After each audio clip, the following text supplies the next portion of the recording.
Monday, February 20th, 2017.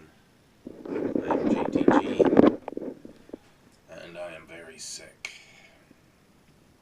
It's been a 3-day weekend here at Casa de Verde. I don't think I've been out at all this weekend at all since I came home Friday night. I've been increasingly sick, and I gotta go to work tomorrow. At least I got my puppy. Yeah. Okay. You're okay. So,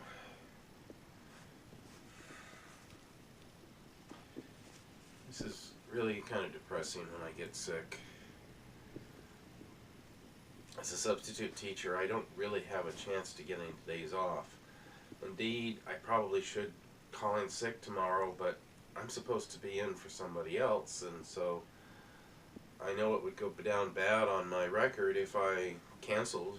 I did cancel once before, a couple of months ago when I was sick. I noticed I had on my schedule a big mark on the calendar,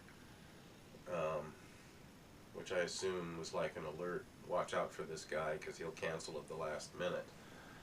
I mean, there's a difference between canceling because, you know, there's a SpongeBob marathon you want to watch, and because you're too sick. I see almost every, well, many schools, I won't say almost every, but many schools have signs up saying if your student is sick, don't bring him or her to school. Keep them home. But what about teachers? I mean, if I was a regular teacher, I could call in and I'd get a sick day as a substitute. Not only would I not be able to get a sick day by calling in, I'd be penalized. Watch out for this guy. So, I've been thinking about the status of my life right now. I mean, I'm slowly getting more financially secure, but summer's coming, and I've got to do something for summer. I've got several ideas, which I'll go into at another time.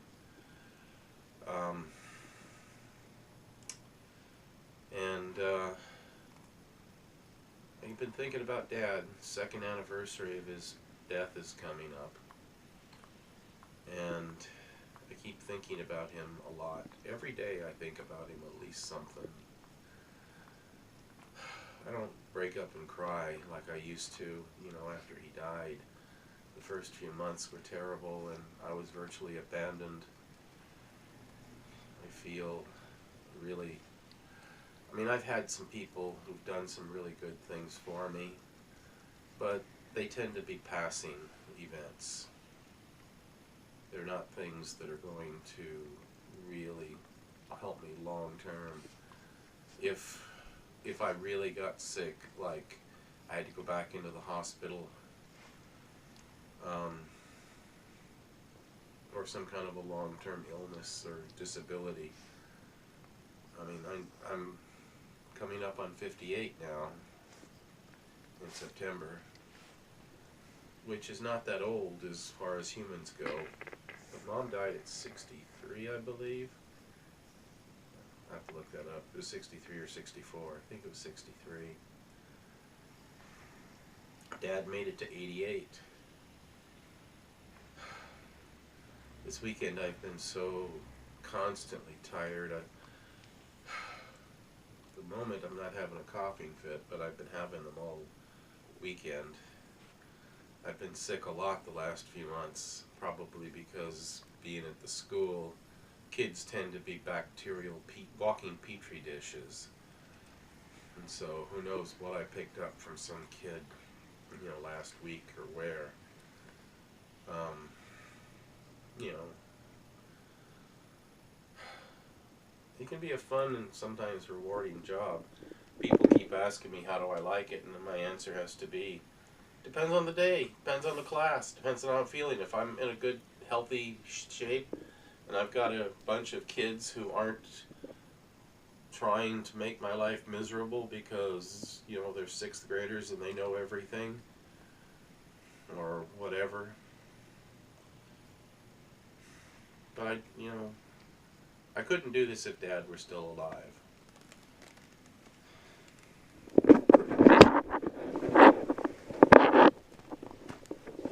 We have another visitor here. My kitty.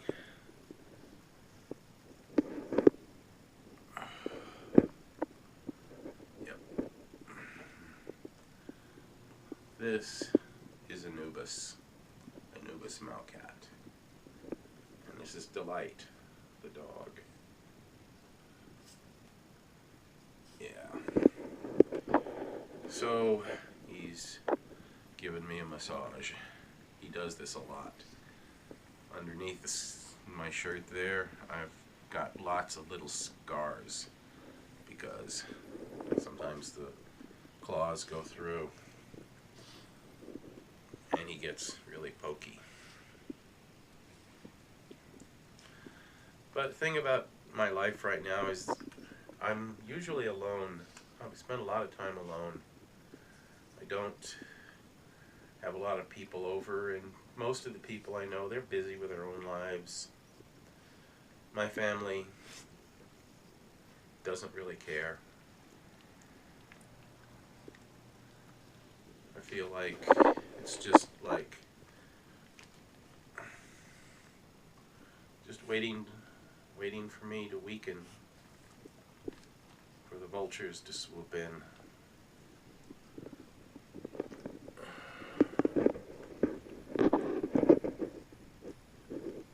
Kitty.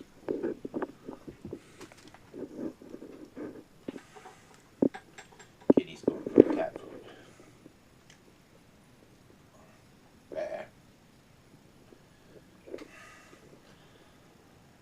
And you know, one thing I was thinking, I took care of Dad for a long time, but he also took care of me. Both in the years after I had my cancer diagnosis, but even when he was in the recovery phase, you know, he was there for me. It wasn't lonely.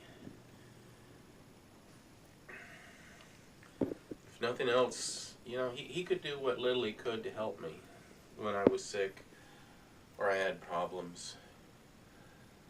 Even then, I was really basically alone because Dad and I really never saw eye to eye on a lot of things.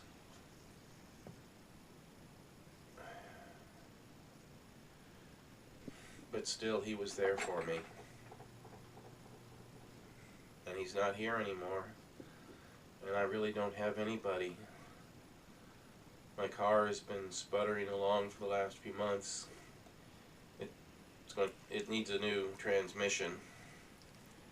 And the mechanic says it'll take him about a week to do it, and he's going to give me terms. And so I'm waiting for spring break, when I'll drop it off on Monday of spring break. And then basically I'll just be home all week until they get it fixed.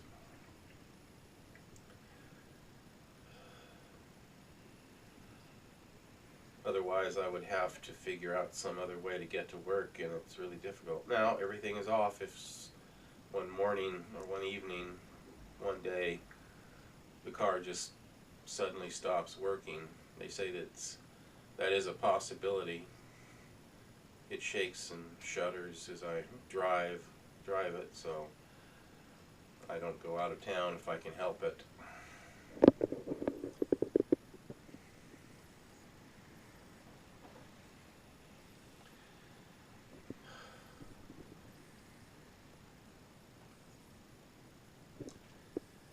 I wonder what the Donald Trump administration is going to do to me. If they cut all the medical stuff, I mean, if I had had no medical coverage last year, I probably would have lost my whole foot instead of just part of it. Who knows what that infection on my back would have turned into. I mean, that's twice, just last year I might have died. And Donald Trump is threatening to cut out all that. And he seems to be taking particular aim at California because we didn't vote for him. He's a vindictive jerk. I'll be making more videos about him too. So I'm thinking I'm going to make a lot more videos. And I've been jokingly calling myself for years an internet celebrity. Maybe it's time to start doing it, because I know people want to know about my life. I've got an interest. Julie Jacobs, Julie Avard now, has told me that the secret of my fortune is to tell my life story. So I'm thinking of setting up a Patreon account where I'll make videos where I just talk about aspects of my life, and people will contribute per video. You know, if I do one a week and they pay $5 a week, and I get 100 people, well, it's $500 a month. I'd have to get a couple hundred people. That's doable, because I'm not that uninteresting. And then I got Delight here. She's a dog. I need to tell the story of Delight in the videos. Well, I've got some chicken defrosting. I've become an expert at bulk buys over the last few years, couple of years. I buy in bulk. I tend to go to the Manager's Special. I don't think I've had a piece of steak or meat, well, steak anyway. I haven't had a piece of steak that wasn't in the Manager's Special 50% off in almost 2 years. Sometimes I find some good things. I once found a filet mignon. I'd never had it, and I'd just gotten a paycheck, and it was normally like $20 a pound for like $10 a pound, which is still pretty expensive, but I thought, what the heck, I'll give it a try, see what all the excitement was about. And I like filet mignon. It wasn't like anything I expected. The meat I expected it to be a lot more tender than it was. Maybe it was just the way I cooked it, because I accidentally cooked it a little too long. But even so, it was still fairly tender, fairly moist. I think it had a right amount of fat content, but not too much. And I think with that, that's all for now.